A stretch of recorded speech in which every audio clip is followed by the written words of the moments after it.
Hi guys! So I have something kind of important to talk about today. It might lose me some subscribers, not that I have that many to lose, but I accept that because if people don't like me or my opinions, then they can get the heck out. I don't really care. I got a couple things to say. There are more than two genders. There's not just male and female. There's technically an infinite number of genders because people experience gender differently. We have a sort of finite number of labels that we use to label ourselves, but even that is definitely not two. It's a lot more than two. In different cultures and areas around the world, there have never been nor ever will be only two. It's a very Western way of thinking to separate people into just male and female. Biologically, there isn't just male and female, there's a spectrum. And people fall within that spectrum, and it's based off of arbitrary things. Gender and sex are completely different things. Your gender is how you identify yourself, basically based off of how you feel. And that is really the only thing that you need to identify as whatever gender that you feel you are. You just need to identify as that. You don't need to dress a certain way, you need to talk a certain way, you need to have shown signs of being transgender since you were 2 years old. You don't need any of that. You just need to identify as such. That's how I feel, at least.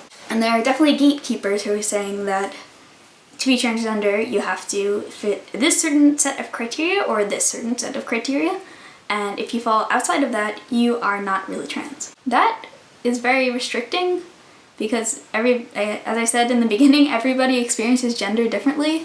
It's not really fair to say that just because you haven't shown signs of being transgender since you were young, that doesn't mean that you aren't transgender, and if you don't fit into the male or female dichotomy, you aren't transgender, because that doesn't make any sense. There's an infinite way of expressing gender, and I think it's important to recognize and celebrate that diversity, no matter what. Sexuality has nothing to do with gender, because let's say you identify as male. You can be attracted to women, you can be attracted to men, you can be attracted to non-binary people, you can be attracted to whoever, honestly. And just because you're male does not mean that you have to be attracted to women, and just because you're a female does not mean you have to be attracted to men.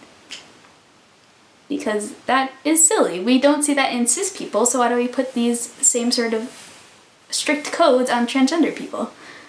I use binary transgender people as an example, because non-binary transgender people kind of, not that they're new, but they are culturally only beginning to have presence in, I'm talking mostly about Western society because that's, where I'm from. But it's really only coming into the spotlight very, very recently, and people are getting a lot of misconceptions about that. But I am not non-binary, so I'm not going to talk about that. Okay, another point. Clothing does not determine gender. With that, the choice to wear or not wear makeup, the choice to have short hair or long hair or in-between hair or a undercut or whatever does not determine gender. Basically, none of the exterior determines somebody's gender. It's not super difficult to grasp.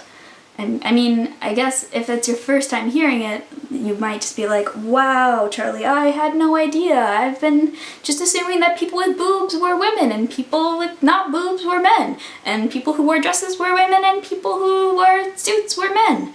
What is this? This is nuts. Okay, first of all, calm down. It's okay.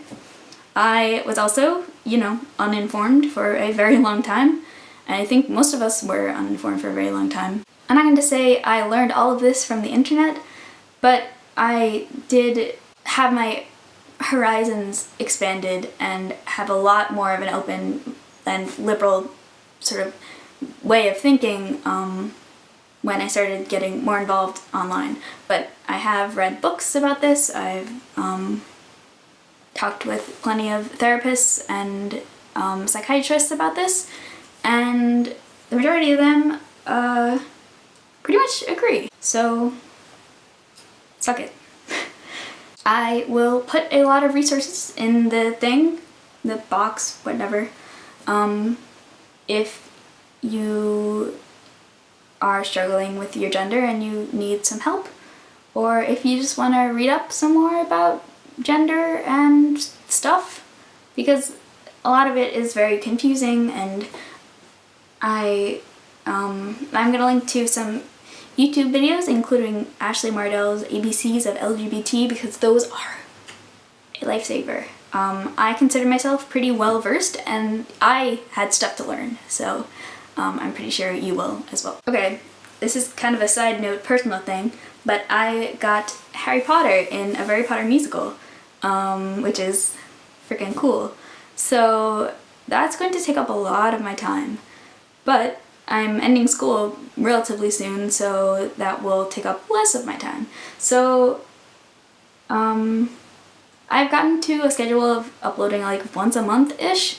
I want to try to get that to like maybe every other week. That would be ideal because I have a lot to talk about. This is like one video and I still feel like there's a lot more that I should have said.